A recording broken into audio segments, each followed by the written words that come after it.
If you want to get in contact with me, the best way to do it is on Instagram. If you just want to say what up, if you want to tell me you love my videos, you can tell me that you hate my videos, but the best way to do that is on Instagram.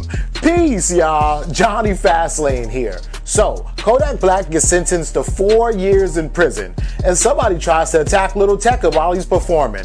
Plus, Desiigner's finally off Kanye's record label. Let's talk hip-hop.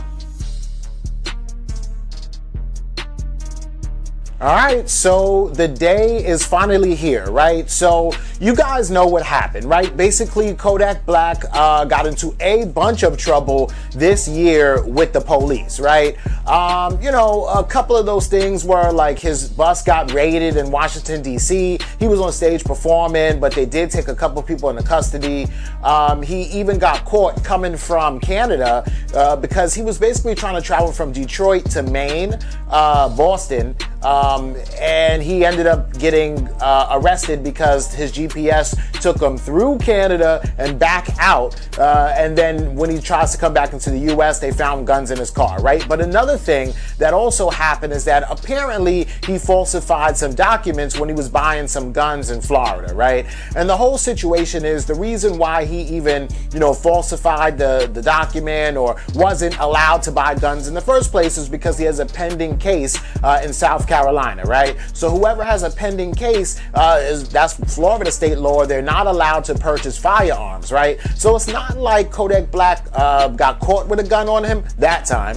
It also isn't like he, you know, bought a stolen gun or even stole a gun, right? He bought the guns legally, but he just wrote the wrong thing on the paperwork, right? In the state of Florida, there are a lot of people who write the wrong thing on paperwork and they never get prosecuted. But the whole thing is that, you know, I guess the courts determined, okay, this was a mistake. I know you made this an error, right? But with Kodak Black, apparently it wasn't a mistake. So at first he did say he's not guilty and that it wasn't a mistake, and they told him that he was going to be looking at 10 years. And then so Kodak Black went back and changed his plea from guilty to, actually from not guilty to guilty, right?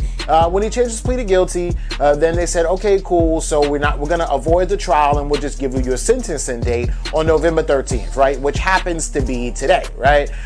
Yesterday, actually, Kodak Black sent a letter to the judge asking for leniency and basically stating that, listen, you never caught me with a gun or anything like that. It's just that I falsified this. I admitted to it. So please be lenient. I just want to get back out there in society. They were asking the judge for 3.5 years, right? Which is still a very long ass time, right? So I really didn't think that Kodak Black was going to get anything longer than a year, to be honest with you, right?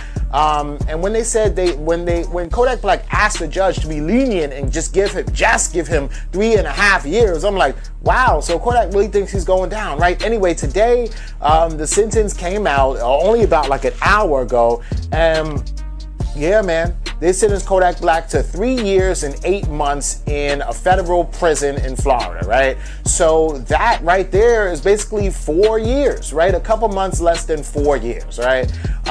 Which is insane. So during this time, of course, he'll be sitting there, but he still has other cases pending. He still has the one in South Carolina. He still has the one with the guns on the border. So even though he's doing this time might, you know, expand into a whole lot more time, because during these 3.5, 4 years, while he's locked up in prison, he's gonna be dealing with other court stuff, right? I don't know if the record label is gonna drop him, if they'll just keep him on like, you know, Gucci Mane, because even Atlantic Records was gonna drop Gucci Mane until he came out and released a whole mixtape like the very next day, and they were like, oh no, we're gonna keep Gucci, right?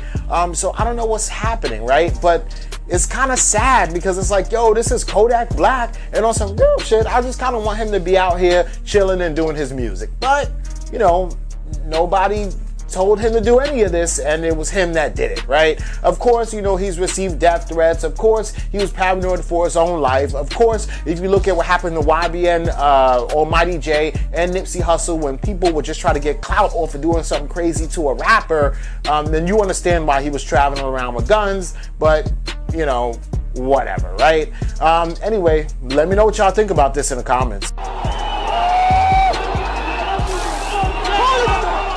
All right, so that was footage of somebody trying to attack Lil Tecca at a show in Toronto, and they ended up getting tased, right? Apparently the person that ended up getting tased was a dude named Colored Boy, and this was crazy. So basically, Colored Boy put this footage up. Actually, no, Kyle Brown put this footage up because Colored Boy was in jail by the time this happened. So Kyle Brown says, real ass nigga fought 7 securities, fearless, got tased. Anyone who fucks with me, go send a green heart on my nigga Colored Boy, man's real nigga. Man's a real nigga. That's how they talk.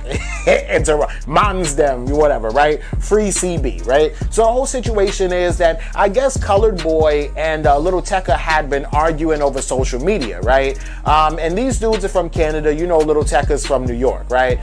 So anyway, they know that Lil Tecca is coming to a concert. And again, this is what I'm saying. How could you be mad at Kodak Black for walking around with guns when people try to attack rappers all the time, right? And Lil Tecca must be like 5'5", 150 pounds, you know, soaking wet, if that, right?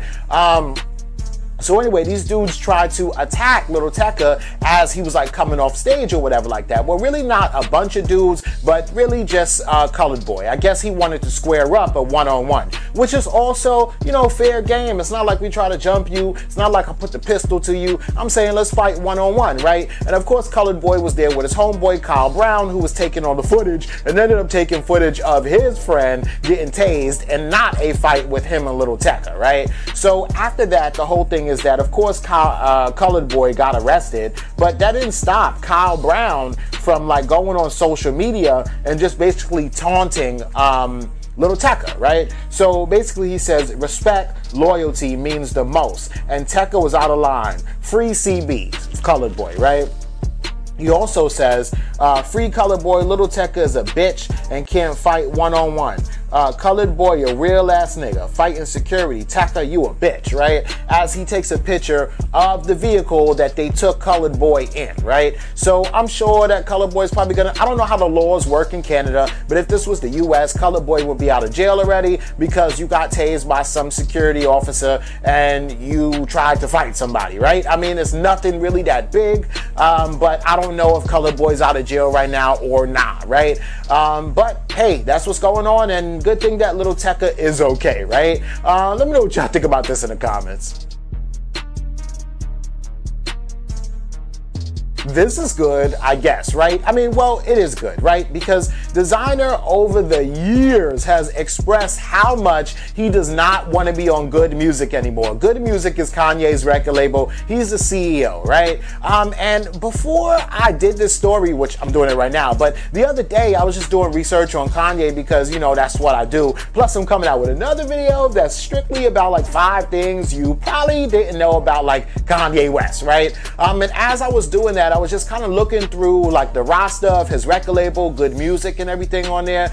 And you know, he has some artists on there, like Q-Tip is still on there. And I think, like, first of all, I didn't see 2 Chainz on there anymore, which was weird. Travis Scott is signed to the production, but anyway, right? What I really noticed is that Desiigner was not on there, and I probably was doing this on Sunday. Today is Wednesday, right? And then news hit the airwaves today that Desiigner is finally off of Good Music, right? But it hit the airwaves because Desiigner was actually on live and he was talking to his fans, and then he mentioned like, hell yeah, I'm finally off of Good Music, right? Which is cool. So a couple months ago, Kanye West, Desiigner was saying that Kanye West is crazy and that he doesn't want to be affiliated with him anymore, right? A couple months after that, he was like, yo, I really don't want to be on this record label. Get me off of this record label. I want off, right? A couple months after that, he leaked his own music, right? He dropped like a 23-track project that said, fuck Good Music, right? Which is, you know, Kanye's record label. So that was kind of crazy. When he did that, I just knew that, like, he was screaming to get off of Good Music, right? And then, you know, I checked the thing on Sunday, he wasn't on there, and then today he finally made the announcement himself, right? So I guess it's good, right? Now, is Desiigner in that same live, he basically said that the only record label he's on is LOD Records, right? And LOD stands for Life of Desiigner, so that's his own record label. Basically, he signed himself, right? So what that means is that, is he independent? Is he gonna get a distribution deal through a major company? We don't know that yet, right? Does he have other artists that are on LOD Records? Does he still want to rap, or does he want to try to find the new hot rapper that's coming out right now, like how Lil Bibby found Juice WRLD, you know what I'm saying? Or how, you know, Lil Wayne found Drake and Nicki Minaj. Like, is Desiigner trying to go that route though, right? Now, Desiigner is still mad young, right? He's only 22 years old, and I think that he, first of all, he is a good rapper. A lot of people like to make fun of him, and he's one of the worst rappers. I don't think so. I think that he's pretty good. Plus, he's from my city. He's from Brooklyn, so you never really catch me saying anything bad about Desiigner, right?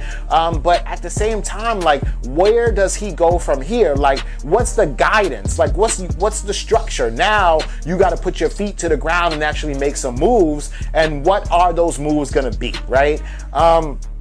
So I don't know, man. It's all up in the air, and you know, I guess the real main question is, and I guess we'll have to wait and see, but where do you go from now that you're not signed to Kanye? Not saying that, you know, the record label helped you out at all, right? I mean, he came up with Panda before he was signed, right? And he blew up before that, right? If anything, it seems like good music kind of held him back a little bit, but now that he's not with them, can he really step out there and like show people like, yo, Desiigner is back? Basically, can he do what Tyga did? Because Tyga completely did a 180 and was like, I'm back, right? And Tyga is back, right? Can Desiigner do the same thing, right? I would love to see that happen, but I guess only time will tell, right? Anyway, let me know what you think about this and everything else in the comments down below. Don't forget to like, comment, share, subscribe. Make sure you hit that notification bell. Follow me at Jonny Fastlane on Instagram, and y'all already know what to do. Peace.